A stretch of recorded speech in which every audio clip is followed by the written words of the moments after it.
Good morning, everyone.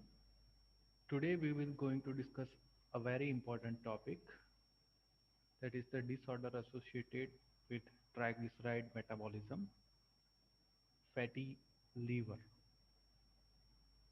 Now this is a very important short note. It's continuously asked in last 4 to 5 exam, and even in recently concluded university exams there was a question on fatty liver and also on lipotropic factors. So further on, I can say this should be your first priority in revision, this particular question out of all the questions of lipid metabolism. Okay, fine. So first, for that we need to revise how the triglyceride is getting synthesized, also how it is getting utilized. So mainly the TG or triglyceride is basically moving on from liver to adipose tissue and adipose tissue to the liver. So there is a liver adipose tissue axis is there. So in this case, what we have to remember, first the triglyceride which are synthesized in the liver, they will be transported to various tissues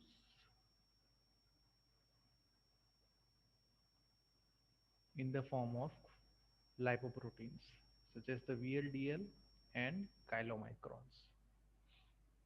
Okay, the TG which is present in the VLDL will be hydrolyzed by the enzyme lipoprotein lipase, which is present in various capillaries of the organs. Okay, so the triglyceride of VLDL, then it will be stored mainly in the adipose tissue. Okay, so this is, you can say, is the storage pathway of triglyceride. Now if we see the utilizing pathway of TG, then the stored triacylglycerol in adipose tissue will be hydrolyzed by hormone sensitive lipase enzyme, and the free fatty acid can be utilized by various organs for the energy purpose. Okay, so this is the utilization pathway where main hormone is hormone sensitive lipase. In storage pathway, the main hormone is lipoprotein lipase. Okay, so this is the way how TG is getting synthesized as well as utilized in between mainly liver and in adipose tissue. Okay, so this particular form or storage will be stimulated by insulin, and the utilization will be inhibited by insulin. Okay, so this concept has to be clear in your mind before proceeding to the short note of fatty liver. Okay, so if we see the overall function of liver in fat metabolism, it helpful in synthesis of fatty acids, TAG, phospholipids, bile salts, etc., etc. Also, process of beta oxidation takes place in the liver, production of lipoproteins that we will see in upcoming classes, production of ketone bodies, and synthesis and excretion of cholesterol. So liver is the major metabolic organ involved in the fat metabolic pathways. So coming to the topic, that is fatty liver and lipotropic factors. So what is fatty liver? Fatty liver is the deposition of excess triglyceride or triacylglycerol in the liver.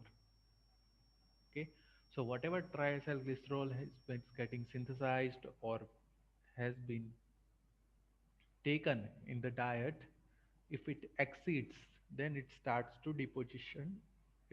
its deposition into the liver cells, which is known as the fatty liver.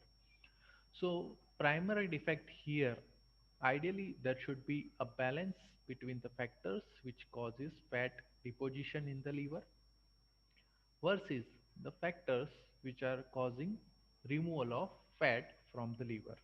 Okay, but in fatty liver there will be imbalance between fat deposition and fat removal from the liver. Okay, so this is the fatty liver, or sorry, liver and adipose tissue axis which we have seen. It is the same thing what we discussed in the previous slide. So now let us see the factors which causes the fat deposition in the liver. So fat deposition can be of two types. First, by mobilization of fatty acid from adipose tissue.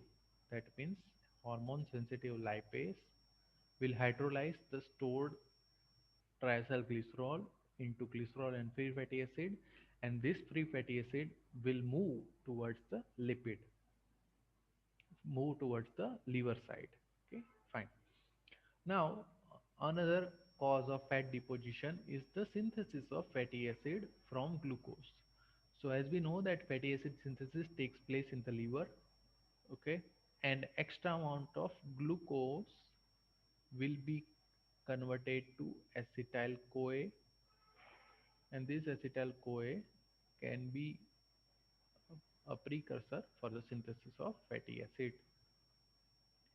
Okay, so these are the main two mechanisms by which the TG is getting stored into the liver. Now, coming to the second cause, reduced removal of fat from the liver. So, in this case, we can have two scenarios. First, if there is a decrease in the oxidation of the fat, if there is a defect of enzyme of beta oxidation. Second, if there is a injury to the liver, then the VLDL secretion, or sorry, VLDL synthesis will be less. So the fat which is getting transported in the form of VLDL from liver to other tissues will be hampered.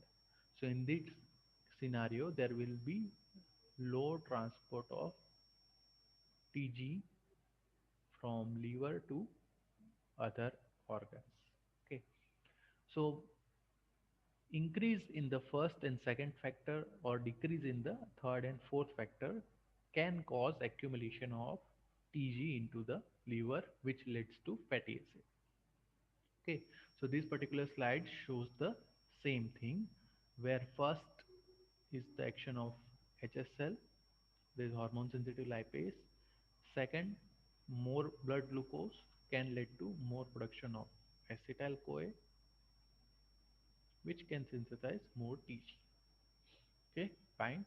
Third and fourth is the low production of VLDL and low oxidation of fatty acid, which can also hamper the excretion of TAG from the liver.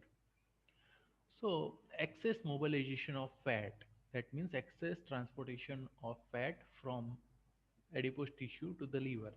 It can occur in case of diabetes mellitus, also in case of starvation. So in diabetes mellitus, main reason will be low insulin production or insulin sensitivity, then high activity of hormone sensitive lipase. So it will lead to lipolysis. Second scenario, in case of starvation, low glucose availability, what it will do then, the whatever stored fat will undergoes process of hydrolysis. So that will also generate more amount of triacylglycerol. Okay. So here what happens, whatever triacylglycerol comes from adipose to liver, it will be very high. An ability of liver to utilize this triacylglycerol and transport to in the form of VLDL is limited. So there will be imbalance between the income or incoming of TAG and outgoing in the form of VLDL. So that's why there will be a problem and there are chances that there can be deposition of TG in the liver. Excess calorie intake in the form of carbohydrate or even in the form of fat can also deposit in the form of fatty liver in the liver cells. So obesity is also one of the cause associated with the fatty liver. Toxic injury to the liver. So this will hamper the process of excretion. So exposure to the certain poisons or various drugs such as carbon tetrachloride, arsenic, lead, it hampers the capacity to synthesize the VLDL. So basically, if there is low VLDL, then there will be low transport of the triacylglycerol from liver. Okay. Another scenario, protein energy malnutrition. Here there will be low proteins. Okay. Now low proteins, that means protein is essential in the formation of VLDL. It's a lipoprotein. Okay. So similarly here also there will be decrease in the formation of VLDL as we have low amount of protein. Another thing is the hepatitis B virus infection, which can reduce the function of hepatic cells. So these are the few causes which hampers the excretion of stored triacylglycerol from liver to other tissues. Alcoholism, it is one of the most common cause associated with the fatty liver as well as the cirrhosis. So here what happens, alcohol is oxidized to acetaldehyde. During that process we have extra production of NADH, and more NADH, if it is there, what it will do, it will do conversion of oxaloacetate, I'm sorry, oxaloacetate to malate. Okay, oxaloacetate will be converted to malate. So oxaloacetate, it is one of the prime enzyme which is a prime substrate which is necessary. It combines with acetyl CoA and it is the starting phase of TCA cycle. Okay, so oxaloacetate is must for the utilization of acetyl CoA. Okay, so if availability of oxaloacetate is reduced, the oxidation of acetyl CoA through TCA cycle is reduced. So fatty acid which are accumulated leads to triacylglycerol deposition in the liver, because fatty acid which are converted to acetyl CoA will not be utilized. Okay, will not able to enter the TCA cycle. So acetyl CoA once again can synthesize extra THC production. Okay, so this is one of the pathway how the alcoholism and fatty liver are attached with each other. Few other causes which comes under the heading of non-alcoholic causes of fatty liver or non-alcoholic steatohepatitis. So in this, first one is high fat diet and uncontrolled diabetes mellitus. Both mechanism we have discussed in the earlier slide, which are related with the HSL and lipolysis. Okay, so there will be inflammation occurring in the hepatic site or hepatocytes, which is termed as non-alcoholic steatohepatitis. So how this fatty liver progress to cirrhosis? So for whatever fat molecules, so triacylglycerol, which are getting deposited they will start to infiltrate the cytoplasm of the cell. They will be represented in the form of fat droplets which are merged together. So most of the cytoplasm becomes accumulated with the fat.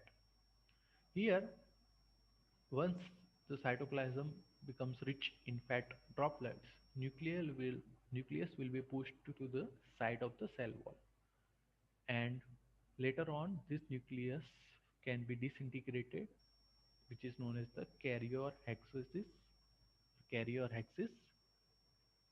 and ultimately it will lead to hepatic cell death. Okay, so extra fat deposition will move the nucleus towards the outer side. The cells become disintegrated and they will be lysis of the cell.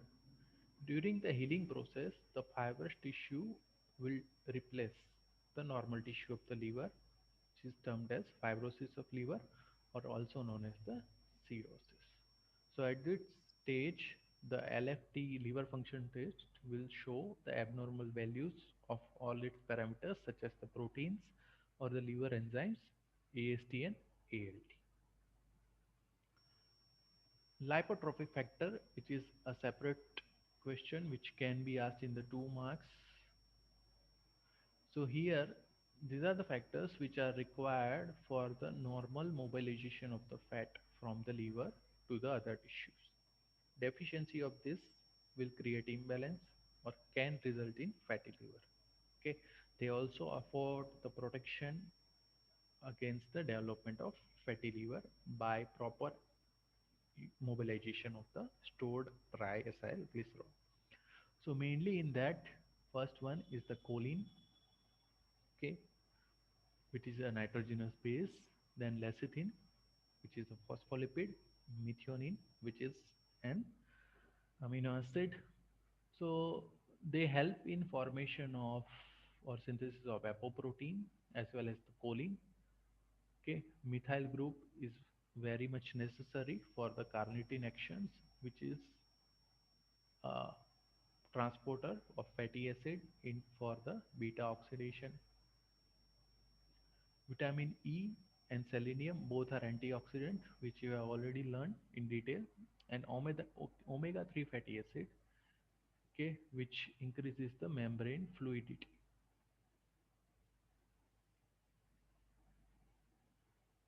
also increases the movement of the hepatocytes.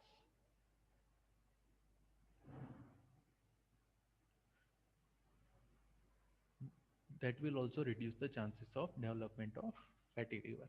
Okay, so these 5 names you have to remember.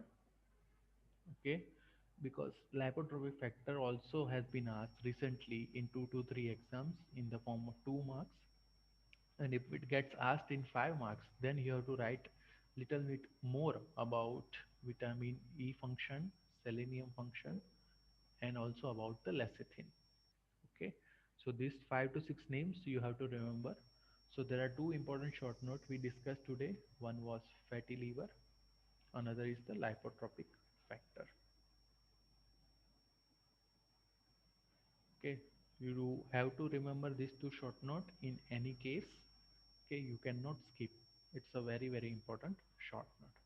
Now ketone body metabolism we will discuss in our next class. Thank you.